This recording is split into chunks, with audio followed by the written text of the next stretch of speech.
Mixer programme دیکھنے والے اور سننے والوں کو السلام علیکم گائز. امپورٹنٹ نیوز دینی ہے آپ کو پہلے کی طرح جس طرح میں آپ کو دیتا ہوں، لیکن یہ بھی بہت زیادہ امپورٹنٹ نیوز ہے جسے میں نے آپ کو پہلے دی تھی. ایم پاکستان والے اور تمام ممبران سر جوڑ کر بیٹھ گئے اور وہ بہت زیادہ پریشان ہیں کہ اب کرنا کیا ہے، ہمیں آنے والے وقتوں میں کرنا کیا ہے، کیونکہ بانی الطاف حسین ان کی گلے کی ہڈی بن گیا ہے. حالات جو ہم دیکھ رہے ہیں، تجزیہ جو کر رہے ہیں، اس کے مطابق تو ایسے ہی لگ رہا ہے گائز. دوسری خبر کے جانب چلتے ہیں کہ چیف جسٹس عمر عطا بندیال نے جاتے جاتے وکٹیں اڑا دی. سب معلوم ہے کیا کیا اس نے. تیسری خبر کے جانب چلتے ہیں گائز کہ الیکشن کمیشن نے ابھی تک جو ہے وہ اناؤنسمنٹ نہیں کی اور تمام پارٹیوں کا آنے والے وقتوں میں رد عمل کیا ہوا اس پر بات ہوگی. تو چلتے ہیں پہلی خبر کی جانب.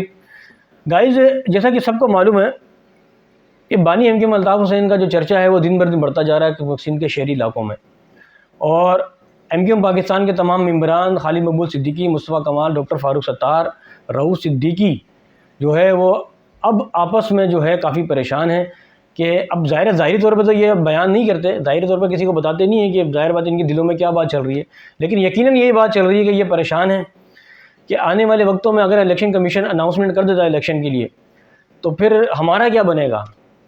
ہمیں کراچی سے ووٹ کیسے حاصل کرنے ہیں، ہمیں حیدرآباد، میرپور خاص، ٹنڈو والا یار، سکھر، بدین، نشیر و فیروز کہاں ان علاقوں سے جو ہے وہ ووٹ کیسے حاصل کرنے ہیں، جو کہ آنے والے وقتوں میں جو ہے وہ پرانی کو ملتے تھے. آنے والے وقتوں میں پچھلے وقتوں میں جو ہے وہ بھاری اکثریت سے جو ہے وہ جیتتی تھی، پرانی جو ہے الطاف حسین والی جیتتی تھی. ہم یہ جو ہے منزل کس طرح حاصل کریں؟ اب یہ پریشان ہیں آپس میں کہ کیا ہوگا، کہ دوبارہ سے ہاتھ ملا لیا جائے بانی سے، کہ دوبارہ سے بات کر لی جائے، کہ دوبارہ سے قانون نافذ کرنے والوں سے مشورہ کریں کہ بھائی دوبارہ سے جو ہے وہ بانی سے بات کرو، ان کو سمجھاؤ، اور یہ ہے کہ ہم جو ہے تیار ہیں سب ان کی قیادت سنبھالنے کے لیے. نہیں، ایسا ہے کہ نہیں؟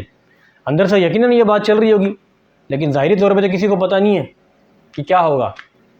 لیکن اتنا سب جانتے ہیں گائز کہ اگر ذرائع کے مطابق ہمیں یہ معلوم ہو رہا ہے کہ اگر آنے والے وقتوں میں عام انتخابات ہو جاتے ہیں، تو میں بات کر رہا ہوں کراچی شہر کی، حیدرآباد کی، میرپور خاص کی، ٹنڈو والا یار کی، نوشیر و فیروز کی، بدین کی، کہ جو شہری علاقے یہاں کی، اب بھی اگر بانی نے بائیکاٹ کا اعلان کر دیا تو کیا بنے گا ان کا، پاکستان کا کیا بنے گا.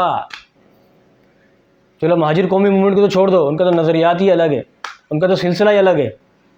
ہاں یہ ہے کہ ان کے جو چیئرمین آفاق احمد صاحب وہ سپورٹ کرتے ہیں الطاف حسین کو، بانی کو سپورٹ کرتے ہیں، وہ حمایت بھی کرتے ہیں، اس میں کوئی شک نہیں ہے. لیکن یہ بھی ہو سکتا ہے کہ آنے والے وقتوں میں بانی کی حمایت کر کے ان کے ساتھ مل جائے، یہ بھی ہو سکتا ہے. ابھی جیسا کہ لنڈن کے جو رہنما ہیں مصطفیٰ عزیز آبادی، جو لنڈن میں مقیم ہیں الطاف حسین کے ساتھ، انہوں نے بھی حال ہی میں ابھی جو ہے نیا بیان دیا تھا کہ اگر بانی کے اوپر سے جو ہے وہ پابندی ہٹ جاتی ہے تو صحافی نے سوال کیا مصطفیٰ عزیز آبادی سے کہ اگر بانی کے اوپر سے پابندی ہٹ جاتی ہے ان کی تحریر پر تو پھر کیا ہوگا، پاکستان کا کیا ہوگا. تو اس نے پتہ کیا کہا؟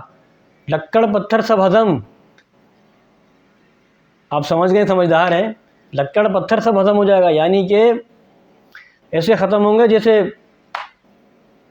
سولو اینو پیا جاتا ہے نا، جب انسان کے پیٹ میں درد ہوتا ہے یا گرد و غبار ہوتا ہے تو انسان اس کے بعد جیسے اینو کا شربت جو ہے وہ پیتا ہے تو سب کچھ ختم ہو جاتا ہے، اچانک سے ڈیزولو ہو جاتا ہے.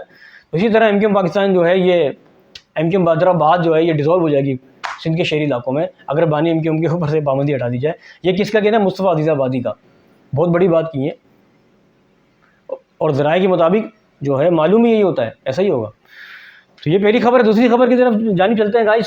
دوسری خبر یہ ہے کہ گائز جیسا کہ سب کو معلوم ہے کہ چیف جسٹس عمر عطا بندیال نے جاتے جاتے جو ہے وہ سب کی وکٹیں اڑا دی اور تمام کیسز ری اوپن کر دیے.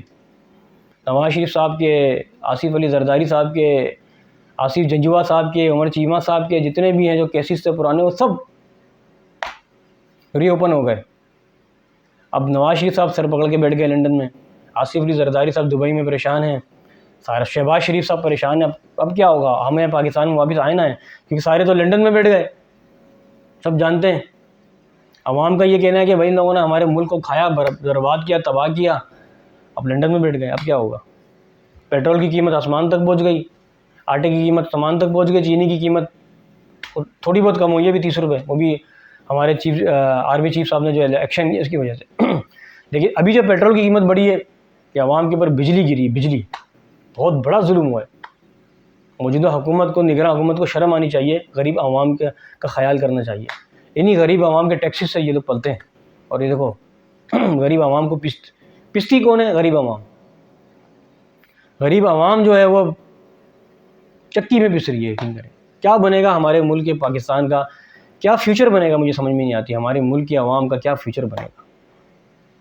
اور دوسرے ممالک ہمارے ملک سے آگے جا رہے ترقی میں، بنگلہ دیش دیکھو کہاں چلے گیا، انڈیا چاند پہ پہنچ گیا، تو پاکستان کا کیا بنے گا؟ یہاں تو صرف مہنگائی ہوتی جا رہی ہے، بے روزگاری ہوتی جا رہی ہے۔ بہرحال ہماری دعا ہے اللہ تعالیٰ پاکستان کو سلامت رکھے، اللہ تعالیٰ ایسے حالات کو ختم کرے، پاکستان خوشحال ہو، مہنگائی ختم ہو، بے روزگاری ختم ہو۔ ہم تو یہ دعا کرتے ہیں ہمارے اللہ تعالیٰ ہماری سرحدوں کو حفاظت کرے، ہماری فوج کی حفاظت کرے۔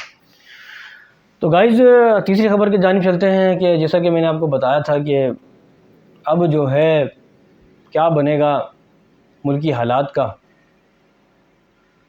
کچھ پتہ نہیں ہے گائز، دعائی کر سکتے ہیں، کیا کریں۔